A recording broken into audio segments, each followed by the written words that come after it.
you need to do is what you need to do is you need to open your mouth like this,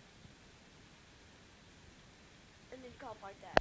That way, any pain in your chest or throat will not be there.